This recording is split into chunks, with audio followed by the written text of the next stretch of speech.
Gentleman yields. Chair recognizes Mr. Wilson. Thank you very much, Chairman Mike McCall, and we appreciate the witnesses being here today. Especially, I want to thank Secretary Wolf. You've made a difference on behalf of our country, protecting American families. And the more that you're attacked, the clearer your success has been. So thank you for the inadvertent attack on you, which really proves that you're making a difference to protect American families, which is the main thing that we should be doing here to avoid future attacks on our country. And I'm really grateful for the leadership of Chairman Mike McCall. He is obviously passionate about his concern. This is not political. In holding the hearing today about the security threat of the Biden open border. In fact, I agree with Alabama Senator Tommy Tuberville. He stated 2 days ago that America is going to be subject to 9/11 attacks imminent, quote, every few days across America due to Biden's open border of terrorism. I also would take it a step further. Each one of our congressional offices, we have a rally point where if there's an attack or any other event that would require safety for our personnel, there's a rally point. And I would urge every American family that they should also have a rally point. With the open borders that we have, every American family is subject to risk, and they should have a rally point where they come to be safely protected, that if communications is interrupted, which it will be by the sophisticated terrorists who are in our country, that they should have a place to come so that you would have accountability for your family. America has a long tradition of welcoming legal immigrants and petitioners with legal asylum claims who seek to pursue the American dream and escape oppression legally. What we're seeing today is an insane, dangerous, deliberate mass flooding of the southern border with trafficking of children and deadly drugs like fentanyl, which is enriching the cartels. When I visited the southern border, I was told that they could not tell me how many people on the terrorist watch list had crossed. We now know, with the fiscal year 2023, that Customs and Border Patrol have identified 151 persons or terrorists who have come across into our country.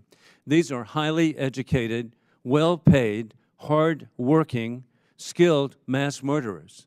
We know that the president himself has said that all it takes is one lone wolf.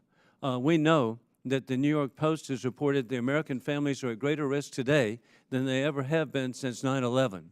And the thought that we would have people here not understanding this is just inconceivable and a different planet from where we sadly are today. We know that the war criminal Putin, the Chinese Communist Party, the Iranian regime have significantly increased their presence in Latin America. For example, the Iranian regime, through terrorist puppets, work with the cartels to traffic drug. And as President Donald Trump has rightfully stated, quote, fuel the fires of sectarian conflict and violence. Secretary Wolf, we're at a high risk of a terrorist attack in America. What is your view of the importance of addressing the influence and network of the dictators, war criminal Putin, the Chinese Communist Party, the regime in Iran, to protect American families? I would say that the security of the Homeland starts obviously overseas on a variety of all the instances that you just said.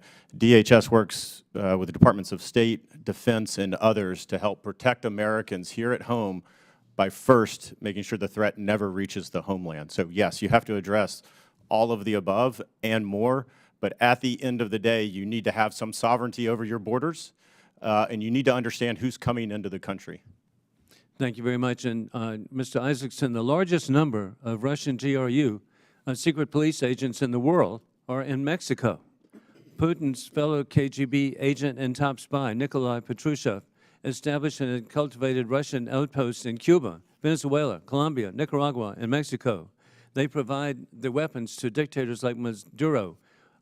Mr. Isaacson, what should we do to stop Putin's efforts in Latin America?